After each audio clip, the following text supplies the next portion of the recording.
नमस्कार साथियों। तो आज का ये वीडियो हमने 12 वाइपर डे सेटलमेंट में क्लर्क की कितनी सैलरी बढ़ी उसका पूरा एक्सेल बनाया है। इससे पहले हमने स्केल 1 2 3 के लिए जो सैलरी इंक्रीमेंट हुआ था उसका एक्सेल चार्ट आपको बताया था। ये सैलरी चार्ट अगर आपको चाहिए तो आप कमेंट सेक्शन में आपकी मेल आईडी लिख दीजिए या फिर बैंकिंग ट्यूब की मेल आईडी पर मेल कर दीजिए, तो मैं आपको रिवर्ट में वो सैलरी चार्ट भेजा दूंगा। तो ये all India bank employ association निकाला था कैशियर और सब स्टाफ के लिए। तो अपन यहाँ क्लर्क की बात करेंगे। तो जो बेसिक रहेगा 24,050 आप देख रहे होंगे यहाँ पर 24,050 बेसिक है, जो कि पहले 19,900 था जिससे बढ़ के 24,050 हो गया है। इसके अलावा ये 3 4 कैटेगरी रहती हैं, space single window operator, head cashier, special assistant.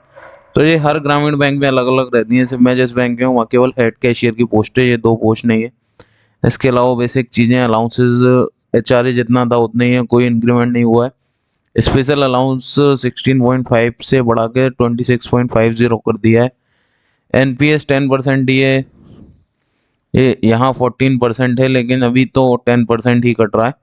इसका मतलब ऑफिशियल अभी मैंने कहीं सर्कुलर में जो आया है आईबीए का वो उसमें नहीं देखा। ट्रांसपोर्ट अलाउंस स्केल 1 और 2 में आपको लर्निंग और लोकेशन मिलते हैं, यहाँ पे आपको ट्रांसपोर्ट अलाउंस मिलता है जो पहले 600 रुपये था, अब बढ़ा के 850 प्लस जो भी डीए रहेगा। वॉशिंग अलाउंस, साइकिल अलाउंस, ये सब मैसेंजर्स को मिलते हैं, जो सब स्टाफ होता है उनको, कैशियर के लिए नहीं देते हैं। इसके अलावा मेडिकल एड भी बढ़ा दिया है, 2300 कुछ था 2830 कर दिया है, और बाकी बेसिक चीज़ें। तो चलिए हम सैलरी की बात कर लेते हैं। तो ये 11 सेटलमेंट में 19,900 बेसिक जे, इसके बाद डीए आपका 40।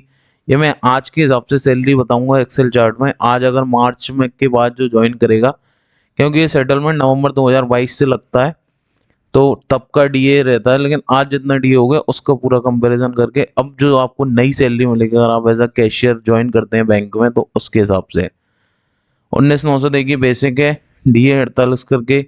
ये इंक्रीमेंट है 1 बाय 1, अगर आप किसी भी स्टेज में इसके आएंगे और भी बढ़ा देंगे। मैं मेरा मकसद यहाँ पे केवल बेसिक सैलरी बताना है, जो न्यू ज्वाइन ही ज्वाइन करें।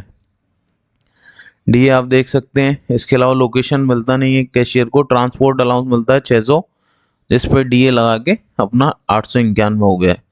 एनपीए 10% कट रहा है, एक ग्रॉस।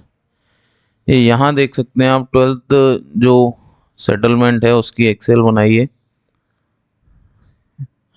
तो यहाँ पे 26,730 बेसिक है। ये बेसिक में थोड़ा सा एक चीज़ और बता देता हूँ इसमें, जैसे आप यहाँ देख रहे हैं कि यहाँ बेसिक 24,050 है और सीधे यहाँ बेसिक, लेकिन स्टार्ट 26,730 से हो रहा है। इसका कारण ये है कि ये नीचे आप देख रहे हैं, नीचे ग्रेजुएशन प्रोफेशनल क्वालिफिकेशन पे।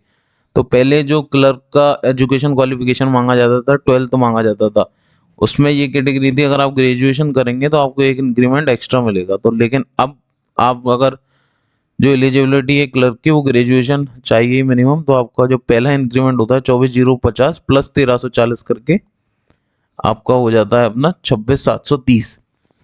तो अब जी आगे देख सकते हैं आपका जो डीए आज की डेट में 15.73 हो गया। एचआरए जो पता है आपको 10.25 है। इसके अलावा 26.5 डीए हो गया है। तो ये प्लस डीए प्लस उसमें बेसिक का ऐसे 26.5% प्लस डीए ओवरऑल का, तो 15.73 आज की डेट। लोकेशन मिलता नहीं है। ट्रांसपोर्ट अलाउंस आपका 850 प्लस जो भी डीए चल रहा है, और एनपीएस तो है ही। तो चलिए अब वो कंपेयर कर लेते हैं दोनों को। तो जैसा कि आप यहाँ देख सकते हैं 19,900 डालने में डीए 48.51 के हिसाब से ये आ रहा है, और ट्रांसपोर्ट अलाउंस जो नई सैलरी होगी आपकी उसमें बेसिक हो जाएगा आपका 26,730।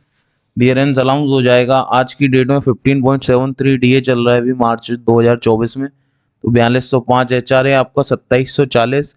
स्पेशल अलाउंस विद डीए 8,198, और ट्रांसपोर्ट अलाउंस हो जाएगा आपका 984। तो ओवरऑल जो न्यू ज्वाइन करेंगे एज अ कैशियर 2024 में, तो उनको ग्रॉस सैलरी मिलेगी 42,856, जो कि काफ़ी अच्छी है।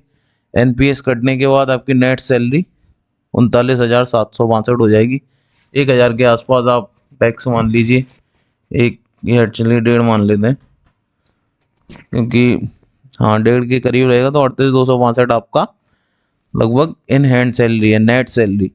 डिफरेंस देखें तो ये देखिए आप 11 वाइस सेटलमेंट में 37,331 थी, तो ओवरऑल इनक्रीज 5,000 का हुआ है, 14.80% का इंक्रीज हुआ है। आप यहाँ HRA भी उठा सकते हैं 150%, तो HRA उठाने पर भी सैलरी आपकी 44,226 हो जाएगी, क्योंकि HRA 150% क्लेम करना रहता है अगर आप रेंट पर रह रहे हैं। तो अगर आप रेंट पर नहीं रह रहे हैं तो फिर कोई इशू नहीं है, फिर आपको जो नॉर्मल HRA है वो आपको मिलेगा। तो ये आप पूरा इसका स्क्रीनशॉट लेके रख सकते हैं। इसके अलावा कोई भी डाउट हो आपको तो आप नीचे कमेंट सेक्शन में लिख दीजिए, हम उसका रिप्लाई कर देंगे। Thank you.